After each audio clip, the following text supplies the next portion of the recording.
Well, good morning, good afternoon, good evening. Professor Barry here. We are moving this week into a topic called cultural studies, or it's an area of academia that's really interesting. It's kind of a combination of a couple different academic fields, a little bit of sociological perspective, a little bit of the humanities, literature, history, culture. So it's a field that kind of emerged at a particular moment in time, and it provides a very useful approach to trying to understand culture, and it has a reason of why investigating popular culture. So the goal of this lecture video is to provide you some background and context before you read the article for this week. The article is by Douglas Kellner, who wrote this. I think it's just a really nice summary of cultural studies. It's a little bit dated, but it's a nice synopsis or a coverage of what is cultural studies, the background to it, and the main ideas. It's not that long of an article, but there's some complexities to it. And this lecture video, my goal is to provide some background information, some context, and then provide a little bit of information about some of the main ideas so that you have a little bit of that background before getting into the reading, and I make the reading a little bit easier to digest. Kind of shrink this a little bit. So we can bring some of the past information forward. I think for me in any class or in the classes that I teach, I don't like to like leave you have something discussed in week one and then like, okay, we're done there. We don't have to deal with that anymore. It's like, no, let's bring all that information forward and let's continue to work with it. So if I go back to our definitions of culture and popular culture, like thinking through those podcasts, what are we examining when we're looking at popular culture? I mean, we're looking at all these different elements, what makes something part of popular culture. We're going to have to get into what's being mass consumed, what's being mass produced, or being produced that's consumed by the general population. We're going to have to start to understand that what becomes and how something becomes part of popular culture is a complex interaction between the production side of things and then the audience or the population itself and what they're consuming, and how do we think about that interaction between the two. Then we get into like the social construction of reality. Remember from last week that the world, we view the world through constructs. If we look at advertisements and representation of gender, these advertisements are shaping the way that we view the world. We view ideas about gender and masculinity and femininity. Those things are learned within a culture and environment. We've constructed a reality around gender. Gender doesn't have to be any particular way, configuration, but it's a cultural product. It's a product of social construction that happens at an institutional level, a cultural level, and then in our social networks. And then that leads us into representations, who's being represented, underrepresented, misrepresented, not represented, and the power of representation in shaping our worldviews. And then we can also kind of think about our sociological theories, functionalism, conflict theory, and interactionism. And these theories are in the background to cultural studies, especially conflict theory and interactionism. Functionalism and conflict theory, remember, are more macro level theories addressing structure, institutions, and their workings. And interactionism more focused on the symbolic world, representations, and how people interpret and patterns of interpretation based on social position, like class and race, and gender. How do these things influence the way that we interpret material? So with that being said, let's kind of talk about the field. Like, again, we're just giving a 30,000-foot overview, a little bit of context, and I'm going to give you an application of the cultural studies model to facilitate or assist you in putting together your assignment for this week. So the backdrop to cultural studies as a field, it appears as an academic field in the 1960s called the Birmingham, England, Center for the Contemporary Cultural Studies. So put us into context a little bit about technologies and media. radios really become a household item. Not They don't become a household item until the 1920s. So if you think for a moment, this becomes a production of culture issue that advertising and marketing only happen or largely only through the written press, the newspaper and the press. We get in 1920s, we start to get radios, so music and advertisements and content coming into people's households now from a longer distance away. Local press, now all of a sudden we get things that, and they're being transmitted.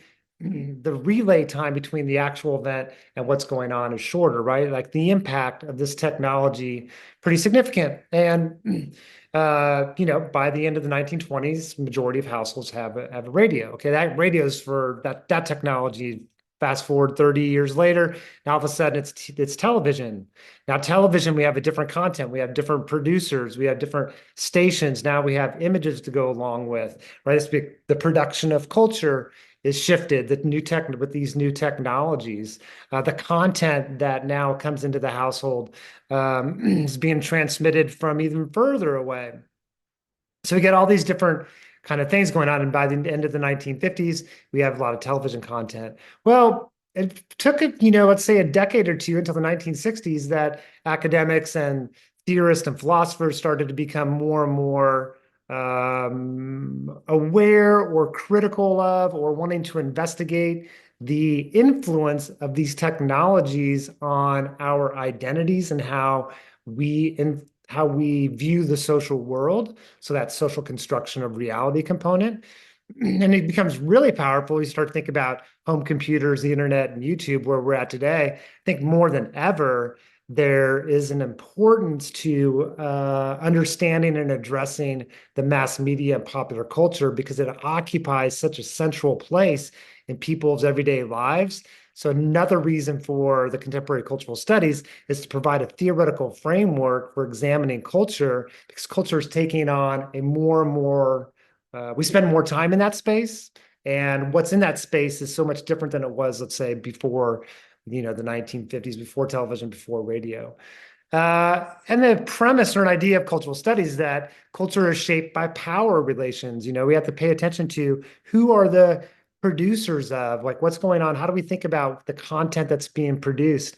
An independent film versus a Hollywood film, there's different constraints or different things that are going on in Hollywood that's going to structure the content that's being produced. So that political economy, as you'll read about for cultural studies, that political economy of Hollywood is going to shape the content, even shape representation, shape the roles that people play, the content that's provided versus an independent film. You have a different production system that can shape content. And the assumption for cultural studies is that people are active participants in receiving culture and popular culture. But I say active as they're reading it, they're interpreting it, they're consuming it. Now, we're going to think about audience reception. I'll talk more about it the next slide or two. That people may be active, but they may not be consciously engaged in thinking about culture and popular culture. And finally, this examination looks at the macro level and the micro level. The main idea of cultural studies is the examination of cultural products, clothes, hats, shirts, shoes, any sort of piece of fashion, music, film. I think it's really fascinating to look at lipstick and the language of lipstick, cosmetics, the gender and race and class dimensions in those spaces. If you want for an assignment for this week, think about that. Go to Walgreens, go to different stores and look at lipstick, look at the language of cosmetics, of blush, and look at what's your analysis in terms of this issue of language, class, production related to these things. I think condoms are another one. It's super fascinating to look at. Like there's a story about masculinity that we could look at and gendered components of the language of marketing and advertising.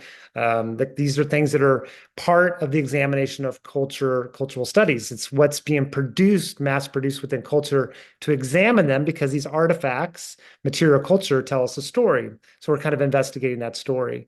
And then thinking about the historical and cultural context of these products. everything that's being produced, there's a value that's embedded in it, and ideas and ideologies or beliefs that are embedded in it. So, for example, the company Trojan for condoms. I mean, even that language of Trojan is getting into the space of masculinity already. So these products are not just the language in the marketing and advertising. There's values that are there that are shaping to some degree potentially our own identities and our own views of the world. Now we got to recall, and we're going to use this word, you're going to read about it in the article, is hegemony, domination by consent. This idea that's a Marxist or Antonio Gramsci, a Marxist, comes up with this idea is that you can control a population more effectively by controlling the ideologies or controlling the beliefs, controlling the stories, controlling what's being produced.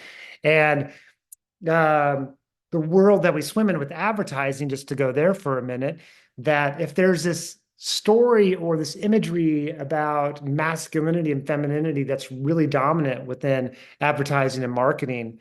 Look at alcohol advertisements are notorious or consistent with this idea about sexuality and masculinity and women and sexuality is pretty consistent. And it's reinforcing, we could be consuming these things and it becomes very, we're consuming and we're consenting to ideas of masculinity and femininity. We're giving consent to it, not because we're consciously aware, but we're being conditioned in a way. It's like a propaganda model-ish kind of thing. But there's also room for counter hegemony to resist that and provide a different view, to disrupt that idea. The goal of cultural studies, I think, is to be disruptive of the dominant hegemonic kind of like stuff that's being the hegemonic content. So it's going to investigate 3 different areas: production of culture, textual analysis, and audience reception. So I'll talk about these in brief, and you're going to read more about them in the article. So the production of culture or the political economy is the institution. So think about the institution and the philosophy, the management, the technologies that are available that influences what is being produced and how it's being produced. Give you an example of, I guess one already went back to film. You look at Hollywood. How is it organized as an institution in the 1920s versus today? Who are the producers? Who are the directors? Does that, start thinking about, does that have some degree of influence on content? How much money? What are the sources of money? What are the technologies that Hollywood can use in terms of film production? We could look at things like, okay, with AI technology and simulated images, how's this going to transform? We can think ahead, like how's this going to transform what is being produced? So it's what are all the mechanisms ranging from technology to the people to management philosophy. If you have an institution that's focused on profit, it becomes a more central kind of focus versus, because you've got profit and you have shareholders, you have a different kind of concern. This is all political economy. Like that structure is going to have some degree of influence on content. And then you get the textual analysis. So the textual analysis is the examination of the actual object. So we look at an advertisement, for example, we get into analyzing the text. Who's represented? How are they represented? How do we think about the text? Let's unpack the text part of it. And then the audience reception is, how do people receive, interpret, assign meaning to the text? And this is more about demographics of people versus the individual. So how do men read? How do men of color of a certain age read this particular text? How do conservatives versus liberals read this text? So we're interested in kind of like understanding kind of the influence of demographics, race, class, gender, other aspects of our identities influence how people receive or interpret things. Give you a couple different examples. So pharmaceutical ads are fascinating because in the United States, we are the only country, only high-income country that allows pharmaceutical companies to provide direct-to-consumer advertisements in television and in media. No other country allows this to happen. Well, think about political economy or the production of culture, that it's because this started in 1997, I believe it was, where the Federal Trade Commission, as a result of a lot of lobbying and pressure from pharmaceutical companies to release or to change the requirements and to allow for pharmaceutical companies to be able to advertise directly to the public. And so that's change in law, right? Our capitalist, our free market capitalist system kind of ideas, our cultural values, our institutions are shaping what content is being produced. Okay, that's production of culture. Could also be like who's creating these advertisements, the racial demographics, the class demographics, the technologies that are being involved in being able to create these different advertisements. This is all production of culture.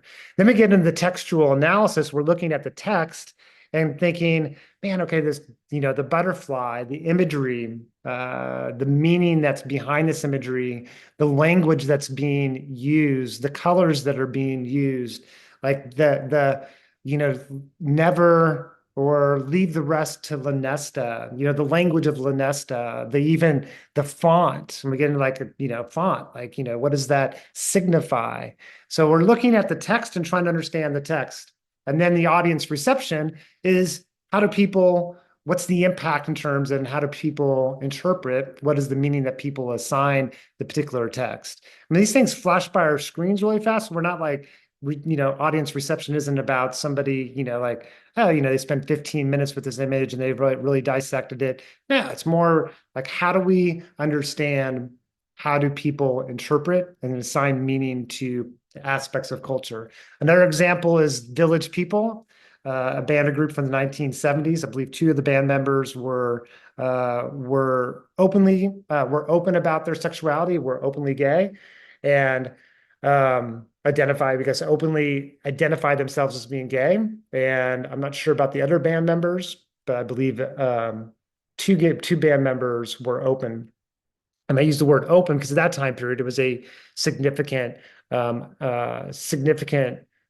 move, especially within popular culture.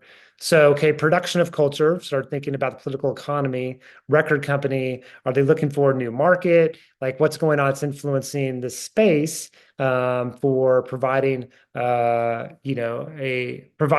the Village People a space to provide and promote their music.